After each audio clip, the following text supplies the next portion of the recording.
Okay, so yeah, so there's four relations: someone's daughter, a sister, a wife, and a mother. So the first one I will look at, and this is alhamdulillah which we all can relate to, where the sisters can, is someone's daughter. Now, let's take a look at what Islam teaches us about how we should respect our daughters.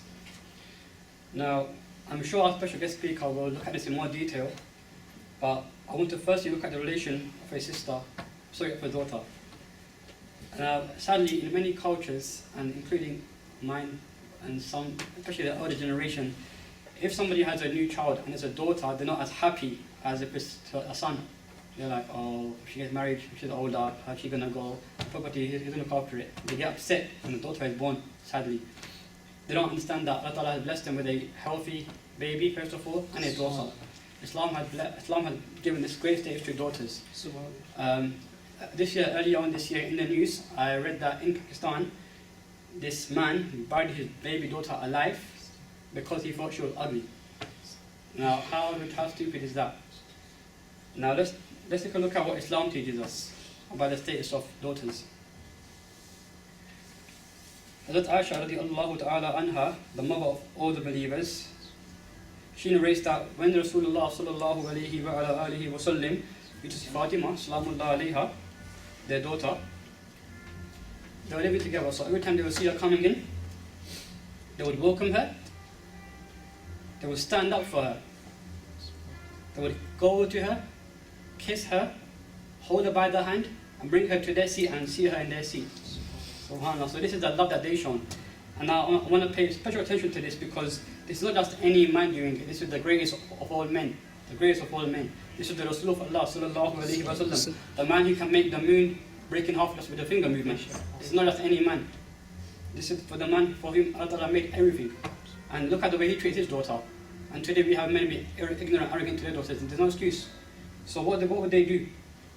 Every single time they see her in their house, they would go up to her, they would get up. Now this is a big thing. The whole sallallahu alayhi wa sallam lifetime, for the whole lifetime, the only two people that ever stood up for. So the Fatima, one of them, and the other one was my Halima, their carer. That was it. So they would stand up for her, they would go over to her, hold her by the hand, they would kiss her, and then bring her over to their seat. And now the hadith to look at is, the wording is whenever. So now we live with our parents, alhamdulillah, and when we go home, we will not see our mom when we go in, the first thing we'll see them. We'll go in our room, get changed, go to wuzu, read up salah, come back, see our mother again. We'll go upstairs, do our own thing, come back down, see our mother again. And look at this, look at the love of Rasulullah shown to their daughter here. Every single time they saw her, they would do this. It wasn't just once a day or once in a week, every single time. So imagine if how many times they saw each other, but every single time they would get up for her, they would go over to her, they would kiss her, and bring her to their seat. So this is love that they shown to their daughter. And now, so that's the love that we should show to our daughters. Now the next one, I'm sure some of our sisters of their siblings.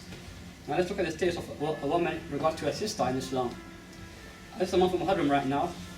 We all know about the Battle of Karbala and how Imam Hussein sacrificed everything for the deen of Islam. Now, there is no great example to give today than Hazrat Zainab Salamullah alayha, the sister of Imam Hussein alayhi salam. When Imam Hussein left Medina Sharif to go towards Karbala, they knew they were not going to come back. They knew that when they go there, they'll be martyred, not come back home. They knew this. And let's look at the love here shown by the sister Zainab Salamullah alayha. Their oldest brother, Imam Hussein, was already martyred by now.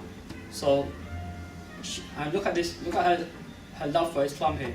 She said, you know what, Hussein, I will come with you. I will come with you. It will be a long journey, and we may not come back alive, but I will come with you.